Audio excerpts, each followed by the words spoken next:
नमो आदेश। आप सभी को मेरा नमस्कार। नाथपंथ की अलौकिक साधनाएं इस YouTube चैनल की तरफ से मैं आप सभी का स्वागत करता हूं। 10 महाविद्याओं में से जो दूसरे स्थान पर है वो है माँ तारा, जिन्हें उग्र तारा भी कहा जाता है, नील सरस्वती भी जिन्हें कहते हैं।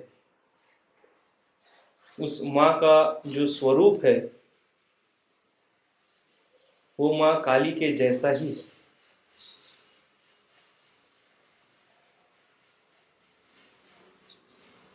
जब भी आप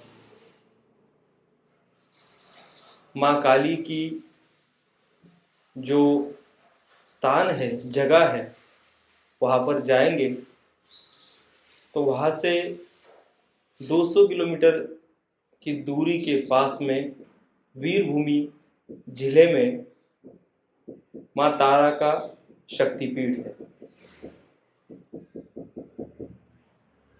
माँ सती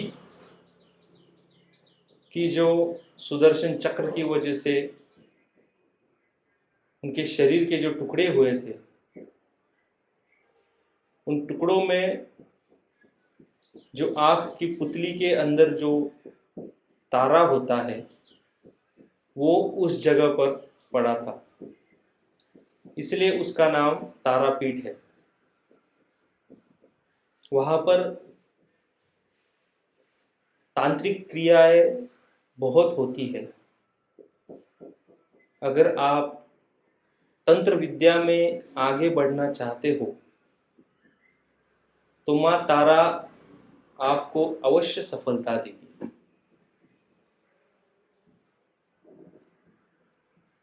जब भी माँ तारा की बात होती है तब उनके भक्त वामा खेपा की भी बात होना आवश्यक है। जैसे माँ काली रामकृष्ण परमहंस जी को प्रसन्न थी, उनसे प्रतिदिन बातें करती थी, उसी वक्त उसके ही जैसे माँ तारा वामा खेपा जी पर अति प्रसन्न थी।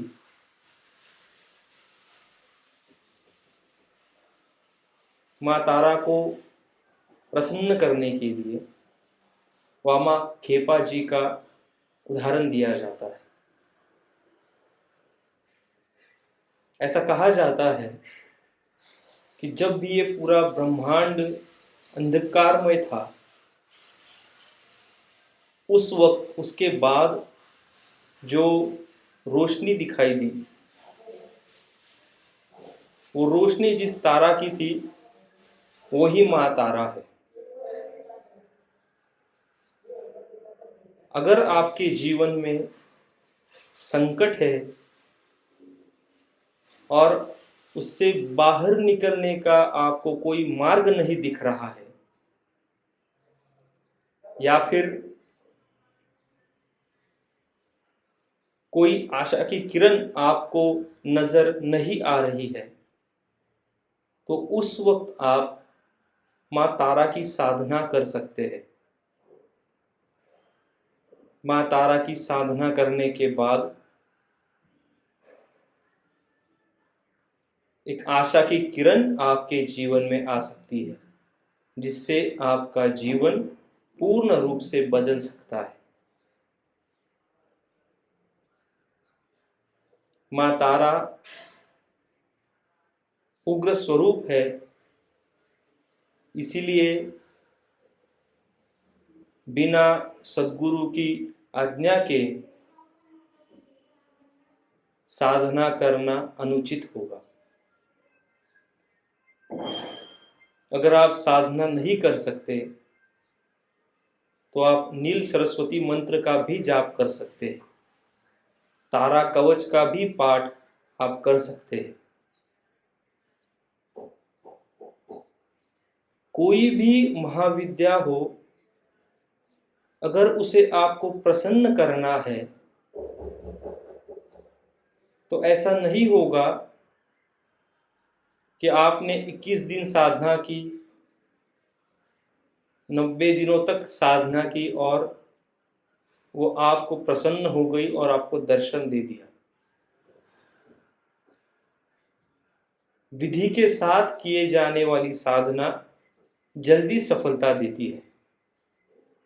कई सारे ऐसे लोग हैं जो कई वर्षों से साधना करते हैं, 11 साल 20 साल, फिर भी उनको दर्शन नहीं होता, साक्षात्कार नहीं होता। उसकी अनेकों वजह हो सकती है। योग्य मार्गदर्शन लेकर, योग्य विधि के साथ अगर आप मंत्र जाप, विनियोग, हवन, न्यास, मार्जन करते हो तो साधना जल्दी फलदायी हो सकती है। माँ तारा की साधना का पूरा विधि विधान मैं आपको दे रहा हूं। अगर आपको संभव है और आप ऐसे संकट से है, ऐसे संकट में घिरे हैं कि आपको कोई भी उम्मीद नजर नहीं आ रही है, तो अवश्य ही आप माँ तारा की साधना करें, उनको प्रसन्न करें। धन्यवाद। आदेश।